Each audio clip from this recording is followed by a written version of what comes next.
Of elasticity 5 है, जिसको हम इलास्टिक यानी कि यूनिटरी इलास्टिसिटी भी कहते हैं, हाईली इलास्टिक भी कहते हैं, परफेक्ट इलास्टिक भी है, इन इलास्टिक भी है और परफेक्ट इन इलास्टिक भी है। एक एक करके समझते हैं तो इंशाल्लाह अच्छे तरीके से समझ में आएगा। सबसे पहले यूनिटरी इलास्टिक। यूनिटरी इलास्टिक क्या होती है? अगर किसी चीज कमोडिटी की कीमत में 25% लेट सपोज ये 25% इंक्रीज होता है, तो डिमांड जो है वो 25% से ही गिर जाए, यानी कि इक्वल हो, बिल्कुल बराबर से गिरे, इसको कहते हैं यूनिट। जैसे एग्जांपल के तौर पे ये है यूनिटरी, यहाँ पे लिखा हुआ है, अगर आप देखें तो आपको क्लियर हो जाएगा। Proportionate change in price, change in price यानी कि proportionate change in price, price का क्या चेंज आता है प्रोपोर्शन में यानी कि परसेंटेज में, ब्रिंग्स अबाउट इन इक्वल, बराबर प्रोपोर्शनेट चेंज जो क्वांटिटी डिमांड का, इसको कहते हैं इक्वल टू 1, यानी कि एब्सोल्यूट टर्म भी कहा जाता है। और ये इसका जो ग्राफ बनता है वो कुछ यूँ बनता है। अच्छा, लो ऑफ डिमांड में ग्राफ याद रखिएगा, नीचे हमेशा क्वांटिटी आती है एक्स एक्सिस पे और वाई एक्सिस पे प्राइस आती है। अब प्राइस ने देखें यहाँ पे अगर आप गैप देखें तो बराबर है, प्राइस ने 50% या 25% इंक्रीज किया और डिमांड ने 25% ही रिस्पॉन्स किया। लेट सपोज पहले प्राइस थी लेट सपोज 100 रुपये, ठीक है ना, उस वक्त डिमांड थी 50, लेट सपोज, या 50 रुपये प्राइस थी तो डिमांड थी 100। अब 50 से प्राइस हो गई 100 तो डिमांड हो गई कम, तो यानी कि डिमांड कर्व हमेशा लेफ्ट टू राइट डाउनवर्ड बनता है, ठीक है, लेकिन रिस्पॉन्स सेम आता है। इसके बाद इस यूनिटरी में, इसके बाद सेकंड नंबर पे हाईली इलास्टिक, यानी कि ये समझें कि लग्जीरियस आइटम में होता है कि जब प्राइस जो है वो 25% लेट सपोज बढ़े और डिमांड जो है वो 50% डबल से गिर जाए, यानी कि मोर देन प्राइस से गिर जाए, इसको कहते हैं हाईली इलास्टिक। यानी कि proportionate change in quantity demand is more than a given change in price, demand का जो चेंज है वो गिवन प्राइस से ज़्यादा हो, इसको इस तरह से ई यानी कि डिमांड का जो इलास्टिसिटी है वो ग्रेटर देन 1 हो, तो एब्सोल्यूट टर्म में इस तरह से इसको लिखा जाता है और ये ज़्यादातर लग्जीरियस आइटम में होता है, ठीक है। अब इसका ग्राफ देखें, नीचे तो क्वांटिटी आएगी, यहाँ पर प्राइस आएगी, प्राइस ने थोड़ा सा चेंज दिया, गैप देखें बीच में थोड़ा सा है, जबकि डिमांड का गैप बहुत बड़ा है, इसीलिए इसका ग्राफ ऐसा बना। यहाँ पे सेम सेम था, यानी कि जितना प्राइस में चेंज था उतना ही डिमांड में था, बट यहाँ पे प्राइस में कम और डिमांड में ज़्यादा है। दैट्स मीन कि प्राइस ने कम चेंज लिया और डिमांड ने ज़्यादा रिस्पॉन्स किया क्वांटिटी डिमांड में। इसके बाद है परफेक्ट इलास्टिक। परफेक्ट इलास्टिक को मैं समझाने से पहले इन इलास्टिक बताता हूँ, फिर ये दोनों परफेक्ट बताता हूँ। इन इलास्टिक क्या है? ये ज़रूरियत की चीज़ें होती है, नेसेसिटीज आइटम, यानी कि जो आपके घर में खाना पीना होता है, जो ज़रूरत की चीज़ें होती हैं। अब यहाँ पे अगर प्राइस लेट सपोज बढ़ती भी है, प्राइस लेट सपोज 25% बढ़ गई, बट चूंकि ज़रूरत की चीज़ें थी तो डिमांड ने सिर्फ 5% रिस्पॉन्स दिया, लेट सपोज 5% गिर गई, यानी कि उससे कम गिरी, इससे प्राइस से। Proportionate change in price in quantity demand is they less than, यहाँ पे मोर देन था, यहाँ पे इक्वल था, यहाँ पे लेस देन प्राइस से, यानी कि प्राइस से कम हो, तो इसे कहा जाता है लॉ ऑफ डिमांड का कर्व, यानी कि हम क्या कहेंगे इसे, रिलेटिव इन इलास्टिक भी कहते हैं या इन इलास्टिक भी कहते हैं, ठीक है। इसका जो ग्राफ है वो कैसे बनेगा ज़रा देखें, ये कर्व ही मेन है, नीचे क्वांटिटी में थोड़ा सा चेंज है और प्राइस में ज़्यादा है, इसीलिए इसका कर्व ऐसे बना। तो याद रखें, देखें यहाँ पे बराबर बराबर है, यहाँ पे प्राइस में कम और डिमांड में ज़्यादा है, तभी मैंने आपको ये थ्योरी यहाँ पे लिखवा दी, ये न्यूमेरिक्स, ताकि आप पेपर में आसानी से लिख सको। तो पेपर में बिल्कुल इजीली लिखना है, ग्राफ बनाना है, अगर टाइप्स या डिग्री पूछता है तो इस तरह से आपको बना देनी है। अब हम आते हैं परफेक्ट इलास्टिक और परफेक्ट इन इलास्टिक। पहले पढ़ते हैं परफेक्ट इलास्टिक। परफेक्ट इलास्टिक का मतलब ये है कि प्राइस में कोई चेंज नहीं आया, थोड़ा सा भी चेंज नहीं आया, बट डिमांड स्टिल गिर गई। ये कब होता है? जब सीज़न ख़त्म होता है या कोई ओकेशंस आते हैं तो प्राइस बढ़ जाती है और फिर प्राइस नीचे भी आती है, बट लोग ख़रीदना छोड़ देते हैं या आइटम ऑब्सोलीट हो जाती है या फैशन ख़त्म हो जाता है, तो प्राइस तो हालांकि सेम रहती है बट डिमांड गिरती रहती है। ये परफेक्ट इलास्टिक होता है। परफेक्ट इन इलास्टिक में डिमांड में नो चेंज है। ये सारी थ्योरी मेन यहाँ पर लिखी हुई है, ठीक है। ये अगर दिमाग में है ना आपके, तो आप पेपर में अच्छा अटेम्प्ट करोगे, एग्जाम्पल के तौर पे डाल भी सकते हो। डिमांड में नो चेंज आया let suppose, but price let suppose 25% बढ़ गई, लेकिन डिमांड ने नो चेंज दिया। फॉर एग्जाम्पल ये कब होता है? आप कोई ब्लड प्रेशर की टेबलेट खाते हो, डेली बेसिस पे डॉक्टर ने रिकमेंड किया खाना ज़रूरी है, अब उसकी 25% क्या 100% भी प्राइस बढ़ जाए बट डिमांड में कोई चेंज नहीं आएगा, बिकॉज कि ये आपकी ज़िंदगी और मौत की सवाल है। तो ये वाली एलिमेंट में डिमांड में नो रिस्पॉन्स होता है। तो आप अच्छे से ग्राफ और ये कमेंट्री याद रखिएगा ताकि पेपर में अटेम्प्ट कर सकें। अब हम आते हैं इसकी मेजरमेंट पे, जो कि इसका मेन सवाल है, जहाँ पे बच्चे कंफ्यूज हो जाते हैं। जब अब मेजरमेंट की बारी आती है तो मेजरमेंट का मतलब इसी पैमाइश को मेजर करने के 3 तरीक़ेकार हैं, क्योंकि डिमांड जो है क्वांटिटी डिमांड प्राइस की वजह से भी चेंज होती है, इनकम की वजह से भी होती है और क्रॉस की वजह से भी होती है। ठीक है, सबसे पहले मैं करवाता हूँ इनकम, ताकि आपको इनकम समझ में आएगा तो बाकी समझ में आ जाएगा, और इसमें न्यूमेरिक्स भी है, मतलब कैलकुलेशन भी है, तो और मज़ा आएगा। इनकम इलास्टिसिटी, इनकम इलास्टिक के ज़रिए मेजरमेंट करवा रहा हूँ। अब मैं क्या करवा रहा हूँ, मेजरमेंट करवा रहा हूँ। मेजरमेंट से मुराद पैमाइश। इनकम इलास्टिक में 2 पार्ट होते हैं। कितने पार्ट होते हैं? 2 पार्ट होते हैं। एक होता है नॉर्मल गुड्स, यानी कि वो गुड्स जो नॉर्मल चीज़ों के, आपने खाली रिलेशनशिप याद है ना, तो लिखने का तो वही वाली कमेंट्री है जो ऊपर लिखी हुई है, नॉर्मल गुड्स और inferior goods. Now what is normal goods and what is inferior goods? Normal चीज़ें क्या होती हैं, पहले मैं नॉर्मल गुड्स का रिलेशन बताता हूँ, फिर इंफीरियर का। लेट सपोज प्राइस, इनकम और रिस्पॉन्स में क्वांटिटी डिमांड। लेट सपोज बंदे की आमदनी 10,000 थी, ठीक है पहले, फिर वो हो गई 15,000, इनकम बढ़ गई। पहले वो लेट सपोज उसके घर में जो मिल्क का कंजम्पशन था वो पर मंथ 100 लीटर था, अब उसकी आमदनी बढ़ने की वजह से वो 125 हो गया।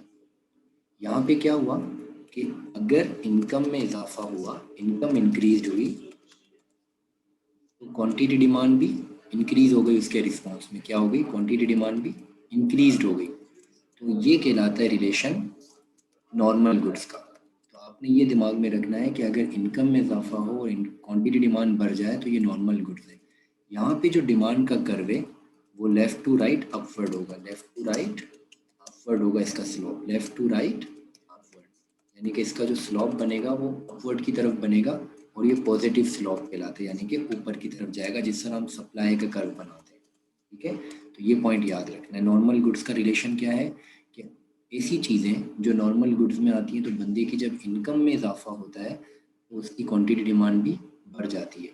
अब हम आते हैं इसके फॉर्मूला पे, मेजरमेंट कैसे निकालेंगे। तो पेपर में इसका जो फॉर्मूला है वो ये है कि चेंज इन, हमेशा फॉर्मूले में क्वांटिटी डिमांड ऊपर आती है और इनकम नीचे आएगी, या प्राइस होगा या इनकम जो भी होगा वो नीचे आएगा। ठीक है, अब इसको कैसे सॉल्व करेंगे पेपर में।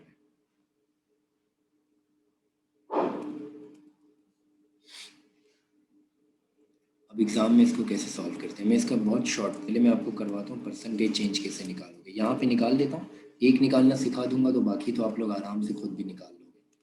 परसेंटेज चेंज इन क्यूडी, ये निकालना सिखा रहा हूँ कि ये कैसे निकालते हैं।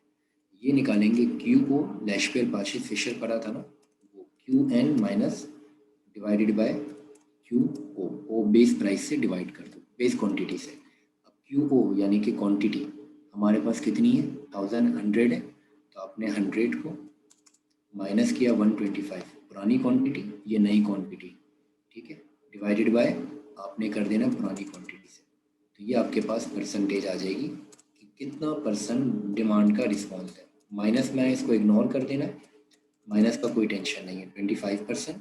सेम इसी तरह से आप परसेंटेज चेंज इन इनकम भी निकाल लोगे। ठीक है, कैसे निकालोगे, अब यहाँ पे सेम ये फॉर्मूला इसका था, इनकम को हम डिनोट करते हैं वाई से, यहाँ पे लिख देता हूँ, इनकम को हम डिनोट करते हैं वाई से और क्यू डी को हम डिनोट करते हैं क्यू से, ताकि आप एग्ज़ाम में लिख सकें। तो यहाँ पे फॉर्मूला क्या बनेगा, Y O minus Y N divided by Y O. तो ये आपका बन गया फॉर्मूला। अब पुरानी इनकम 10,000 माइनस 15,000 डिवाइडेड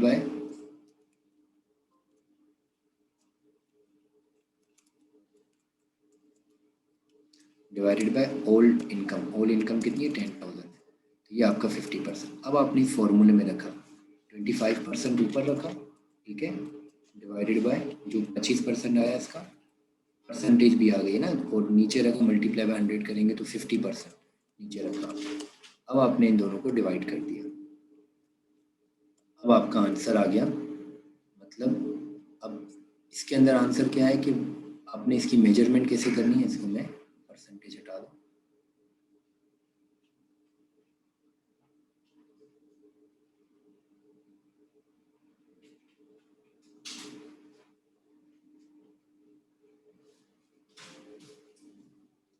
फिफ्टी यानी कि 1 से कम है, तो इसका मतलब ये है कि डिमांड इनकम ज़्यादा बढ़ी और डिमांड ने कम रिस्पॉन्स दिया। डिमांड ने 25% रिस्पॉन्स दिया और इनकम ने 50% रिस्पॉन्स दिया। तो इसकी मेजरमेंट कुछ इस तरह से हुई कि मतलब नॉर्मल गुड्स हैं कि डिमांड बढ़ी तो इनकम भी बढ़ गई, मतलब इनकम बढ़ी तो डिमांड भी बढ़ गई। अब इन्फीरियर का भी सेम रिलेशनशिप बनेगा। मैं शेड्यूल यहाँ पे बना देता हूँ ताकि आपको समझ में आए, बट फॉर्मूला उसी तरह से सॉल्व करना जैसे मैंने आपको अभी बताया। यहाँ पे क्या होगा कि इनकम बढ़ेगी तो डिमांड जो है वो गिर जाएगी। लेट सपोज इनकम 10,000 से 15,000 तक गई, डिमांड 100 से 75 पे आ गई। यहाँ पे क्यों ऐसा हुआ? क्योंकि इन्फीरियर का मतलब घटिया क्वालिटी, अच्छी क्वालिटी नहीं थी। तो यहाँ पे जो रिलेशनशिप बना वो क्या बना कि इनकम अगर बढ़ती है तो डिमांड जो है वो गिर जाती है, डिमांड जो है वो गिर जाती है, क्वांटिटी डिमांड, ठीक है, गिर जाती है। इसका जो स्लॉप है वो लेफ्ट टू राइट डाउनवर्ड बनेगा। क्यों? क्योंकि यहाँ पे गिरेगी, तो यहाँ पे याद रखिएगा। और नेगेटिव स्लॉप होगा, यहाँ पे पॉजिटिव था, यहाँ पे क्या हो जाएगा, नेगेटिव स्लॉप।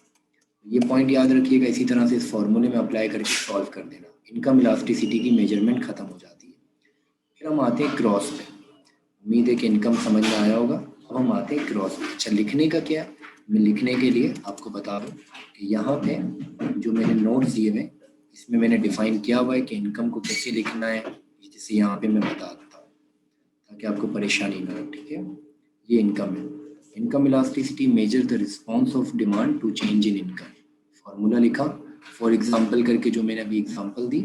फिर इन्फीरियर गुड्स और नॉर्मल गुड्स और लग्जरियस गुड भी है। तो इन्फीरियर गुड्स, नॉर्मल गुड्स आप पेपर में बना देना और फार्मूला सॉल्व कर देना। अगर एग्जाम में 10 से 15 नंबर का हो तो कोशिश करना फार्मूला सॉल्व करो, ग्राफ बनाओ, तो बिल्कुल ईजी है। ग्राफ बनाना भी सेम ऊपर वाला ग्राफ ही बनेगा जैसे हमने बनाया था। क्यूडी क्वांटिटी नीचे रहेगी और इनकम आपकी वाई एक्सिस पे रहेगी और आप इसका ग्राफ बना दो। तो लिखने का तरीका आप यहाँ से देख लीजिएगा ताकि आपको परेशानी ना हो। अब हम आते हैं क्रॉस पे। पहले क्रॉस, जिस तरह इन्फीरियर के दो पार्ट हैं, जिस तरह इन्फीरियर के दो पार्ट हैं, इसी तरह से क्रॉस भी है। मैं इसको अगर क्रॉस कर दूं तो क्रॉस के अंदर क्या होगा, नॉर्मल गुड्स नहीं होगा, बल्कि यहाँ पे क्रॉस के अंदर हम क्या देखते हैं कि एक के दो नेमुल बदल यानी कि सब्सटीट्यूट गुड्स को देखते हैं। फॉर एग्जांपल पेप्सी और कोक। अगर पेप्सी अपने रेट को बढ़ाता है तो डिमांड कोक की क्या अफेक्ट करती है, क्रॉस में देखते हैं, ठीक है ना। तो यहाँ पे एक होता है सब्सटीट्यूट का एलिमेंट और एक होता है कॉम्प्लीमेंट्री का एलिमेंट। कॉम्प्लीमेंट्री ना सब्सटीट्यूट क्या होता है, यहाँ पे हम देखेंगे प्राइस को। लेट सपोज पेप्सी है तो पेप्सी को मैंने एक्स लिखा और क्यूडी मैंने कोको कोला की वाई लिख दी, यहाँ पे लिख दिया पेप्सी, ठीक है, ताकि याद रहे आपको। और यहाँ पे मैंने लिख दिया कोक, ठीक है। अब ये शेड्यूल हटा दूँ। लेट सपोज पेप्सी की प्राइस थी 30 रुपये तो कोक बिकती थी 1000, ठीक है। अब पेप्सी ने अपने रेट बढ़ा दिए 35 कर दिए, कोक 1500 बिकने लग गई। क्यों बिकने लग गई भाई? क्योंकि कोक के कस्टमर भी, पेप्सी के कस्टमर भी कोक के पास चले गए, क्योंकि कोक इसका सब्सटीट्यूट है। भाई रेट महंगे हो गए, सेम ही प्रोडक्ट है, मतलब सेम से मुराद नेमुल बदले तो आप उसकी तरफ शिफ्ट हो गए, दूसरे की तरफ। तो यहाँ पे क्या हुआ कि प्राइस एक्स ने बढ़ाई, प्राइस एक्स ने इंक्रीज की तो क्वांटिटी डिमांड किसकी इंक्रीज हो गई, वाई की इंक्रीज हो गई। किसकी इंक्रीज हो गई, वाई की। स्लॉप वही लेफ्ट टू राइट अपवर्ड बनेगा। क्रॉस में देखोगे नीचे आप क्वांटिटी डिमांड रखोगे वाई की और वाई एक्सिस के ऊपर रखोगे आप प्राइस एक्स की, तो स्लॉप अपवर्ड बनेगा। इसी तरह से यहाँ पे कॉम्प्लीमेंट्री में सेम यही चीज़ कैसे आएगी, यहाँ पे कॉम्प्लीमेंट्री में हुआ ये कि उल्टा हो गया। लेट सपोज उल्टा क्यों हुआ, क्योंकि पेप्सी ने अपने रेट तो बढ़ाए लेकिन साथ में कोई कॉम्प्लीमेंट दे दिया, लेट लाइक लेस पापड़ फ्री कर दिया, तो तो वो जो कॉम्प्लीमेंट देने की वजह से कोको कोला के कस्टमर भी पेप्सी की तरफ आ गए। तो सेम यहाँ पे रिलेशनशिप क्या बनेगा, ये वाला बनेगा, प्राइस एक्स की बढ़ी और क्वांटिटी डिमांड वाई की डिक्रीज हो गई। ठीक है, लेफ्ट टू राइट डाउनवर्ड और नेगेटिव। फॉर्मूला क्या होगा, सेम यहाँ पे quantity demand x y, y लिखा है ना, वाई आ जाएगी और यहाँ पे चेंज इन प्राइस का वर्ड आ जाएगा और एक्स आ जाएगा। सेम वैसे ही सॉल्व करोगे जैसे आपने ऊपर सॉल्व किया था। तो उम्मीद है कि ये भी आपसे आसानी से हो जाएगा। यहाँ पे इसकी फॉर्मूला भी लिखा हुआ है जो मैंने आपको बताया, good A good Y, cross elasticity. ये दो लाइनें बहुत इंपॉर्टेंट होती हैं। मेजर द परसेंटेज, परसेंटेज को मेजर करता है। Change in quantity demand for a good, A good for a change in price of another, दूसरे से क्रॉस में देखता है। ठीक है ना, यहाँ पे देखें सब्सटीट्यूट भी लिखा हुआ है और कॉम्प्लीमेंट्री भी लिखा हुआ है। तो इसकी कमेंट्री आप कर लेंगे, लेकिन ज़्यादा अच्छा यहाँ पे लिखा हुआ है कॉम्प्लीमेंट्री और सब्सटीट्यूट का दोनों का फ़र्क। कॉम्प्लीमेंट्री और कभी कभी डिफरेंसेस भी आ जाते हैं, जैसे यहाँ पे डिफरेंस लिखा हुआ है नॉर्मल और इन्फीरियर का, और यहाँ पे लिखा हुआ है सब्सटीट्यूट और कॉम्प्लीमेंट्री का। जिसके पास बुकलेट नहीं है वो मुझे व्हाट्सअप कर दे, मैं उसको बुकलेट दे दूंगा। वैसे तो काफ़ी स्टूडेंट्स के पास है। ठीक है, तो ये बहुत ईजी मटेरियल भी है और बहुत अच्छा भी है। कुछ ACCA के भी हवाले से प्रोफेशनल वर्डिंग भी है इसमें, वहाँ से भी मटेरियल लिया हुआ है, तो बच्चों को आसानी से याद भी हो जाएगा और कॉन्सेप्चुअल समझ में भी आएगा। अब हमने क्रॉस को भी डिफाइन कर लिया, इनकम को भी कर लिया, अब बारी आती है प्राइस की। अब प्राइस में मैं थोड़ा सा आराम से समझाता हूँ ताकि प्राइस भी आपको अच्छे तरीके से आ जाए। लास्ट मेजरमेंट, 3 मेजरमेंट है, देखें दोबारा शुरू से लेके चलता हूँ। ये टाइप्स ऑफ इलास्टिसिटी, ये पहला पेज है लॉ ऑफ डिमांड का। टाइप्स ऑफ इलास्टिसिटी मैंने आपको बता दिया, तो आप यहाँ से नहीं देखिएगा, ये मैं आपको समझा दूंगा। प्राइस मैंने बाद में समझाया, पहले मैंने आपको इनकम और क्रॉस कर दिया। अब प्राइस इलास्टिसिटी देखते हैं। प्राइस इलास्टिसिटी ऑफ डिमांड भी प्राइस की डिग्री को मेजर करता है इन रिस्पॉन्स ऑफ प्राइस और क्वांटिटी डिमांड का रिलेशनशिप। इसके अंदर 4 मेथड है, एक परसेंटेज मेथड है, एक आउटले मेथड है, और एक पॉइंट मेथड है, और एक आर्क मेथड है।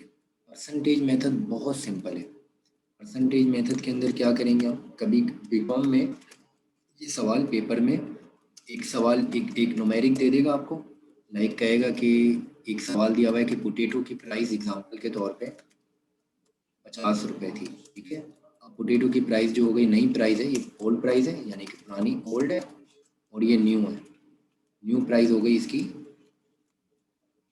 ठीक है, न्यू प्राइस हो गई 60 रुपए। जब 50 थी तो उस वक्त जो क्वांटिटी डिमांड थी ना इसकी, वो लेट सपोज 1000 थी, अब हो गई 800। कहता है ज़रा मेजरमेंट करके दिखाओ कि ये कौन सी इलास्टिसिटी है, हाईली इलास्टिक है, इन इलास्टिक है, यूनिटरी है, क्या है। तो आपने वो बताना है, तो ये परसेंटेज मेथड के जरिए बताओगे। परसेंटेज मेथड का फॉर्मूला वही वाला है जो अपन ने ऊपर पढ़ा, परसेंटेज चेंज इन, हमेशा QD ऊपर आएगी यानी कि क्वांटिटी डिमांड फॉर्मूले में, और नीचे आ जाएगा percentage change in price. Same वैसे ही करोगे आप, QO जैसे हमने निकाला था minus QN divided by QO into 100, ये परसेंटेज आ जाएगी आपके पास। इसी तरह से आप प्राइस का निकाल लोगे, Q की जगह P आ जाएगा। तो ये दोनों फॉर्मूले के ज़रिए सॉल्व करके, और ये आंसर जब आएगा आपके पास तो आप इसको कमेंट्री में बता देना। अगर 1 से ज़्यादा होगा तो ग्रेटर वाला है, 1 से ज़्यादा होगा तो इन इलास्टिक है, इन इलास्टिक में 1 से ज़्यादा होगा। जैसे एग्जाम्पल के तौर पे निकाल के दिखाता हूँ, QO पुरानी क्वांटिटी कितनी थी आपकी, ये क्वांटिटी है, ये प्राइस है, पुरानी क्वांटिटी 1000 थी माइनस 800,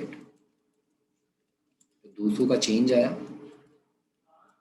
ठीक है, डिवाइडेड बाय पुरानी क्वांटिटी, तो ये परसेंटेज आ गई 20%। ये आपने ऊपर रखी 20%, नीचे आपने रखा price 50, 50 minus 60 divided by old 50, ये आपने रखा 20, सेम 20 आ गया।